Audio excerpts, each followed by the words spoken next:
सुजीत एक school bus चलाता था। उसे स्कूल बस चलाते हुए कई साल हो गए थे। रोजाना सुबह 5 बजे सुजीत की ड्यूटी स्टार्ट होती थी और शाम को 5 बजे सुजीत घर लौटता था। सुजीत हनुमान जी का बहुत बड़ा भक्त था। वो हर मंगलवार को हनुमान जी के व्रत किया करता था और रोजाना ड्यूटी पर जाते हुए हनुमान जी की पूजा जरूर करता था। जय बजरंग बली, जय बजरंग बली, जय जय बजरंग बली। सुनो, मैंने तुम्हारे लिए लौकी का हलवा बना दिया है। हनुमान जी को भोग लगाकर तुम भी थोड़ा सा चाय के साथ खा लो। हाँ, खा लेता हूँ। पहले भोग लगा दूं? सुनो जी, मेरा मन कह रहा है क्यों ना हम एक छोटा सा सुंदरकांड का पाठ रखें। सोनू का जन्मदिन भी आ रहा है। हाँ हाँ, क्यों नहीं, जरूर। एक काम करो सुमित्रा, तुम ना मेरे से पैसे ले लो और सुंदरकांड के पाठ के लिए जो भी खर्चा आए पंडित जी से पूछ लो। सारी तैयारी कर लेना। अगले हफ्ते जिस दिन सोनू का जन्मदिन है उस दिन तुम सुंदरकांड का पाठ करवा लेना। तो मैं 3 बजे तक आ जाऊंगा क्योंकि स्कूल के बच्चों को पिकनिक पर लेकर जा रहे हैं। 3 बजे तक स्कूल में बस लौट आएगी, फिर मैं तुरंत आ भी जाऊंगा। हाँ हाँ, कोई बात नहीं, काम भी जरूरी है। यहाँ का मैं सारा संभाल लूंगी, पूजा का प्रबंध कर लूंगी। वैसे भी 4 बजे सुंदरकांड का पाठ शुरू होगा, तब तक तो तुम आ ही जाओगे। सुजीत और सुमित्रा ने सोनू के जन्मदिन पर सुंदरकांड का पाठ रखने का विचार कर लिया था। सुमित्रा तैयारी में लग गई। पड़ोस में और रिश्तेदारी में उसने सुंदरकांड के लिए सबको कह दिया। अगले हफ्ते रविवार के दिन हमारे घर पर सुंदरकांड का पाठ है। आप सभी को आना है और खाना भी हमारे घर पर ही है। सोनू का जन्मदिन है ना, इसलिए हम उस दिन सुंदरकांड का पाठ रख रहे हैं। हाँ हाँ, जरूर आएंगे सुमित्रा बहन, क्यों नहीं आएंगे, सब आएंगे। सुमित्रा और सुजीत बहुत खुश थे। काफी समय बाद उनके घर में कोई धार्मिक कार्यक्रम होने जा रहा था। बस बजरंग बली सब कुछ अच्छा हो जाए। सुजीत और सुमित्रा मन ही मन हनुमान जी को धन्यवाद कह रहे थे क्योंकि उन्हीं की कृपा से उनके घर में सुंदरकांड का पाठ हो रहा था। हनुमान, देखो तुम्हारा भक्त सुजीत तुम्हारे नाम का सुंदरकांड का पाठ रख रहा है। तुम्हें अवश्य जाना चाहिए। हाँ प्रभु, मैं अवश्य जाऊंगा। मेरा जो भी भक्त सच्चे मन से सुंदरकांड का या रामायण का पाठ रखता है, मैं वहां पहले से ही पहुंच जाता हूं। सुजीत और सुमित्रा दोनों मिलकर मेरे लिए भक्ति भावना से सुंदरकांड का पाठ रख रहे हैं। मैं तो बहुत खुशी से जाऊंगा। सोनू का जन्मदिन आता है। कौन हो तुम लोग? छोड़ो बच्चों को। अरे तुम रोहन को क्यों उठा रहे हो? रोहन को छोड़ दो। चुप कर है, सब बच्चों को लेकर बैठ जा। हम तुझे कुछ नहीं कहेंगे, हमें बस यही बच्चा चाहिए। मैम बचाओ, मम्मी पापा। तभी हनुमान जी ने चमत्कार दिखाया।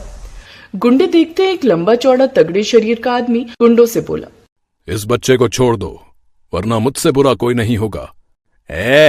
तू हमें रोकेगा? रोक कर दिखा, इसे तो हम लेकर ही जाएंगे। मेरे होते हुए तुम इस बच्चे को कहीं नहीं ले जा सकते।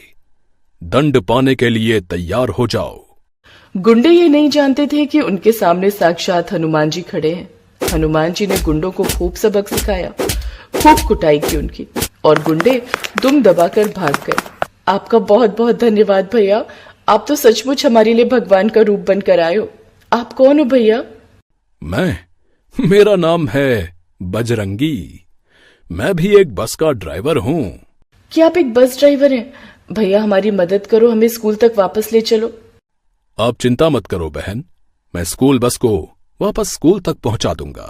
हनुमान जी ड्राइवर की सीट पर बैठ गए और बस वापस स्कूल की तरफ मोड़ दी। कुछ देर बाद बच्चे स्कूल में पहुंचे। प्रिंसिपल को सारी बात पता चली।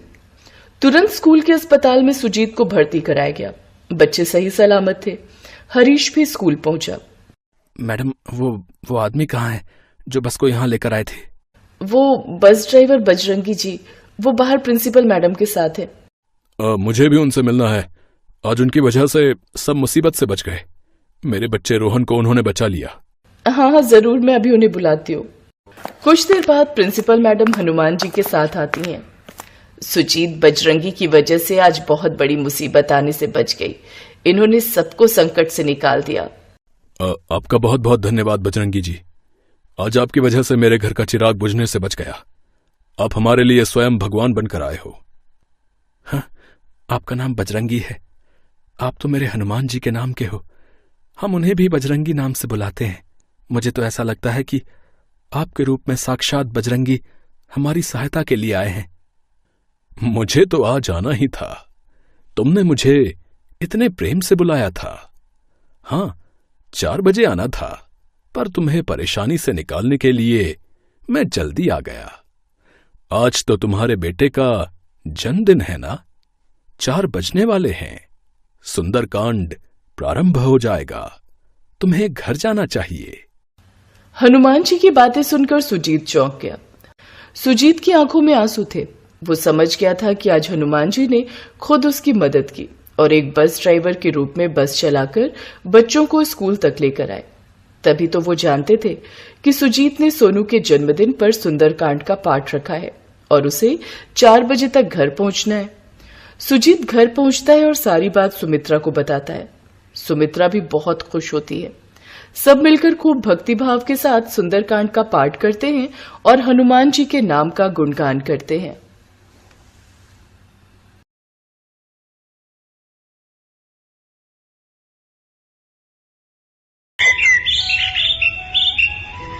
सपना एक विधवा है। उसकी 7 साल की बेटी है जिया, जो कि एक विकलांग है।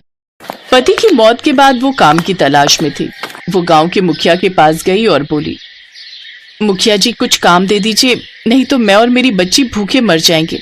अब ठीक है, गांव में हनुमान जी का जो मंदिर है ना, उसमें तुम पंडित जी की मदद करना। मंदिर की साफ सफाई और पूजा का सारा सामान तैयार करना। उसके बदले में तुम्हें और तुम्हारी बेटी को 3 वक्त का खाना मिलेगा, साथ ही 1000 रुपए महीना। जी ठीक है। सपना अब रोज समय पर मंदिर पहुंचती और सारा काम करती। पंडित भी उसके काम से काफी खुश थे, लेकिन मुखिया के छोटे भाई सुधीर को ये बात पसंद नहीं आती, क्योंकि वो सारा दिन मंदिर में ही पड़ा रहता और मंदिर के लिए दिए हुए प्रसाद के पैसों से कुछ पैसे छुपाकर अपनी दारू पीने के लिए रख लेता। लेकिन सपना के होने से उसे परेशानी होने लगती है।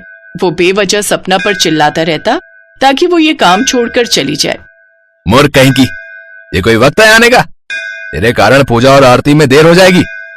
चल अब जल्दी सफाई कर। माफ कीजिएगा, बेटी को खाना खिलाने के चक्कर में देर हो गई। ऐसे ही दिन बीतते हैं।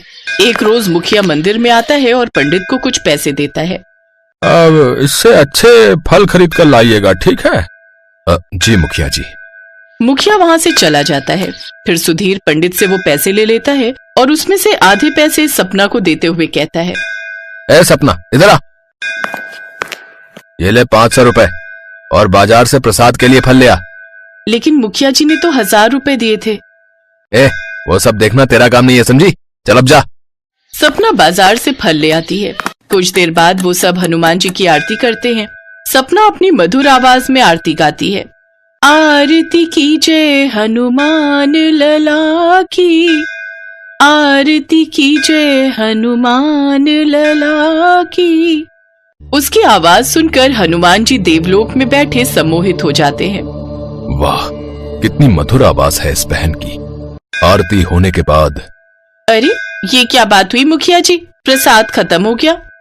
अरे वो तो आप इस सपना से पूछो। इसी को मैंने सारे पैसे दिए थे भाई साहब फल लाने के लिए। ये सुनकर तो मानो सपना के पैरों तले जमीन खिसक जाती है। आप झूठ क्यों बोल रहे हैं? मैं मुखिया का भाई हूँ, भला मैं क्यों झूठ बोलूंगा? ये औरत ही चोर है, इसी ने चोरी की है। सुधीर सपना को एक थप्पड़ मारता है। देवलोक में बैठे हनुमान ये सब देख गुस्से में आ जाते हैं और वो उसी पल धरती लोक पर आ जाते हैं और एक मनुष्य के रूप में आते हैं और मंदिर पहुंचते हैं। ये लीजिए फल। दरअसल इसने तो मुझे पूरे पैसे दिए थे, लेकिन मैंने ही लालच में आकर इसे कम फल दिए थे। लेकिन फिर मुझे एहसास हुआ कि मैंने भगवान के प्रसाद में हेरा फेरी की है, इसलिए मैं ये फल लेकर यहाँ आ गया। ये कहकर मनुष्य रूप में आए हनुमान वहां से चले गए। फिर सपना सबको वो फल प्रसाद के रूप में बांटती है। सपना भी घर आकर अपनी अपाहिज बेटी को वो फल खाने को देती है। ऐसे ही कुछ दिन बीत जाते हैं। एक रोज हनुमान जी की सोने की मूर्ति मंदिर से गायब हो जाती है। ये देख पंडित जोर जोर से चिल्लाने लगता है, अरे हनुमान जी की सोने की मूर्ति आखिर कहाँ गई? सोने की मूर्ति चोरी हो गई, मूर्ति चोरी हो गई। ये सुनकर सभी वहां आ जाते हैं। तभी सुधीर भी वहां आ जाता है और झूठ कहता है। अरे सपना ने ही चोरी की है मूर्ति। कल रात को मैंने इसे मंदिर के पास मंडराते हुए देखा था। सुधीर पुलिस को बुला लेता है। पुलिस सपना को गिरफ्तार करने ही वाली होती है कि इतने में वहां हनुमान जी अपनी कुछ वानर सेना के साथ मनुष्य रूप में मंदिर पहुंचते हैं। ये चोरी इन्होंने नहीं बल्कि हमने की है। हमें गिरफ्तार कर लीजिए। हमने चोरी कर तो ली, लेकिन हमें हमारी गलती का एहसास हो गया है, इसलिए हम वापस आ गए। ये लो आपकी मूर्ति। पुलिस उन सबको अरेस्ट कर लेती है। उधर सुधीर अपने घर आता है, जहां सोने की मूर्ति देख बहुत खुश होता है। इतने में सपना भी उसका पीछा करते हुए वहां आ जाती है। मैं जानती थी ये तेरा ही काम होगा। इतना कहते ही सुधीर दरवाजा बंद कर देता है और सपना के साथ जोर जबरदस्ती करने लगता है। ये देख जेल में बैठे हनुमान को क्रोध आ जाता है और वो अपने असली रूप में आकर जेल की सलाखों को अपने दोनों हाथों से तोड़ देते हैं और अपने वानरों समेत सुधीर के घर पहुंच जाते हैं। ये दृश्य देख सभी पुलिस वाले भी हैरान रह जाते हैं और वो भी हाथ जोड़कर उनके पीछे चल देते हैं। वहां पहुंचकर सभी वानर सुधीर पर टूट पड़ते हैं और उसे नोचने लगते हैं। अपने सामने हनुमान को देख सुधीर उनसे माफी मांगता है। तू मनुष्य के नाम पर कलंक है। तेरे मन में लोभ और गंदी नियत भरी पड़ी है। तूने एक निर्दोष को परेशान किया है। तेरे पापों का घड़ा भर चुका है। मुझे माफ कर दीजिए प्रभु, मुझसे गलती हो गई। तभी वहां पुलिस वाले भी आ जाते हैं। इसे गिरफ्तार कर लीजिए इंस्पेक्टर साहब, यही असली गुनहगार है। पुलिस वाले हाथ जोड़कर उनके सामने खड़े हो जाते हैं और हनुमान जी की सोने की मूर्ति को सुधीर के घर से उठा लेते हैं। साथ ही पुलिस सुधीर को जेल में पकड़कर ले जाती है। उधर हनुमान जी सपना से कहते हैं, सपना, तुम्हारा मन बहुत साफ है। तुम्हारी सच्ची भक्ति से मैं बहुत खुश हूं। अब तुम्हारे सारे दुख दूर हो जाएंगे। अब तुम्हें कभी किसी चीज की कमी नहीं होगी। साथ ही तुम्हारी बेटी के सारे कष्ट भी दूर हो जाएंगे। आपके दर्शन पाकर मैं धन्य हो गई प्रभु, मैं धन्य हो गई। उसके बाद से सपना को कभी किसी चीज की कमी नहीं हुई। अब वो दोनों माँ बेटी खुशी खुशी एक साथ रहने लगती हैं।